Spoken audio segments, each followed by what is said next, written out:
A'udzubillahi minasyaitonirrajim. Bismillahirrahmanirrahim. Nahmaduhu wa nusalli wa nusallimu ala rasulihil karim. Amma ba'du. InsyaAllah kita sambung bacaan daripada kitab Al-Hadis Al-Muntakhabah yang disusun oleh Allamah Syekh Muhammad Yusuf Al-Kandahlawi. An Abi Hurairah radhiyallahu anhu qala qala Rasulullah sallallahu alaihi wasallam la yatawadda'u ahadukum fayuhsinu wudu'ahu wa yusbighahu thumma ya'til masjida la yuridu illa as-salata fiha illa tabashbashallahu ilaih kama yatabashbashu ahlul ghaib bital'atihi. Rawah Ibnu Huzaimah. Sayyidina Abu Hurairah radhiyallahu anhu meriwayatkan bahawa Rasulullah sallallahu alaihi wasallam bersabda, seseorang kamu yang berwuduk dan memperelok wuduknya, kemudian dia datang ke masjid dengan tujuan hanya untuk menunaikan solat di masjid, maka Allah Subhanahu wa taala akan bergembira terhadapnya sebagaimana bergembiranya ahli sesebuah rumah dengan kemunculan saudaranya yang sudah lama berpergian jauh secara tiba-tiba. Hadis riwayat Ibnu Huzaimah. Allah Subhanahu wa taala akan lihat kepada hamba-hamba dia yang pergi ke masjid untuk solat, ambil wuduk kat rumah, kemudian pergi ke masjid untuk bersolat, maka Allah Subhanahu wa taala yatabashbash. Maksud yatabashbash ni akan tersenyum, akan begitu gembira, sebagaimana ahli sesebuah keluarga menerima kepulangan ahli dia, anggota keluarga dia yang sudah lama tak pulang-pulang. Jadi macam tu. Nak bagi tahu betapa gembiranya Allah melihat ada hamba dia ni datang ke rumah dia, untuk ke rumah Allah SWT, Masjid Surau, untuk menunaikan solat. An Salman radhiyallahu anhu anin Nabi sallallahu alaihi wasallam qala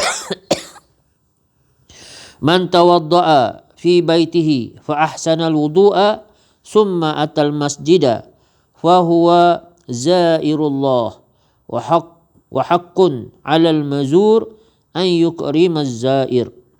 Rawahu At-Tabarani. Sayyidina Salman radhiyallahu anhu meriwayatkan bahawa Nabi SAW bersabda, sesiapa yang berwuduk di rumahnya dan dia memperelokkan wuduknya, kemudian dia datang ke masjid, maka dia adalah tetamu Allah Subhanahu wa taala. Sememangnya kewajipan ke atas tuan rumah untuk memuliakan tetamunya. Hadis ini riwayat Imam At-Tabarani. Jadi dalam hadis ini Nabi SAW bagi tahu, pertama, masih lagi berkenaan fadilat kelebihan berwuduk di rumah, kemudian pergi ke masjid. Ni bukan sebab SOP COVID ni. Memang kita sepatutnya mengamalkan demikian. Maknanya kita sudah bersuci berwuduk daripada rumah lagi, kemudian pergi ke masjid, pergi ke surau untuk menunaikan solat dan sebagainya.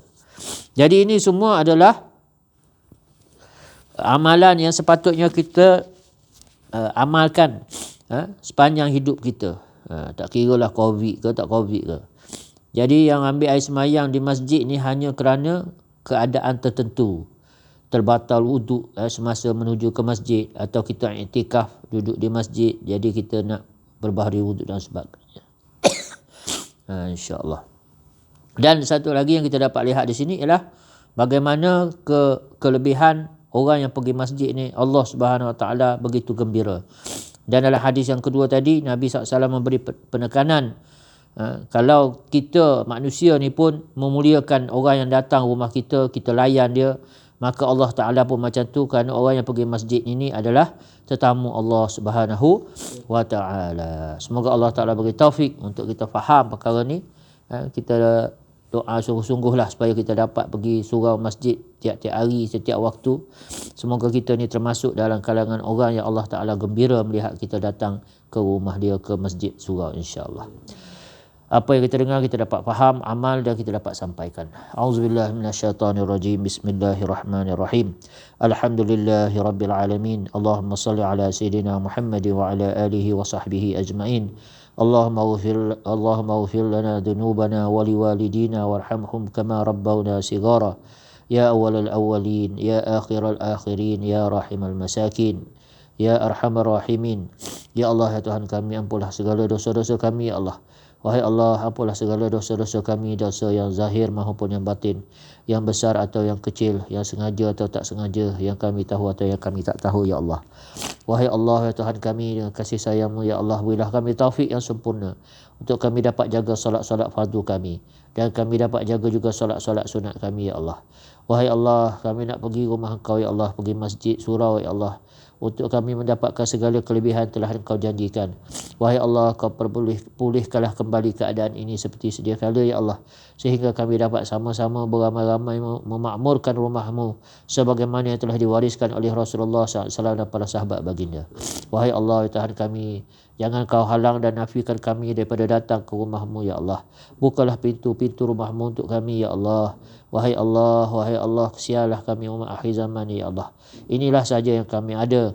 Inilah saja peluang yang kami ada, ya Allah, di rumah-rumah-Mu, mencari rahmat-Mu, mencari kemuliaan di sisi-Mu, ya Allah.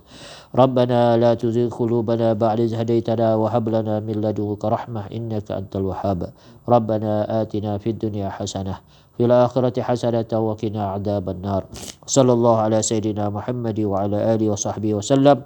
Subhana rabbika rabbil izzati amma yasifun wa salamun alal mursalin walhamdulillah.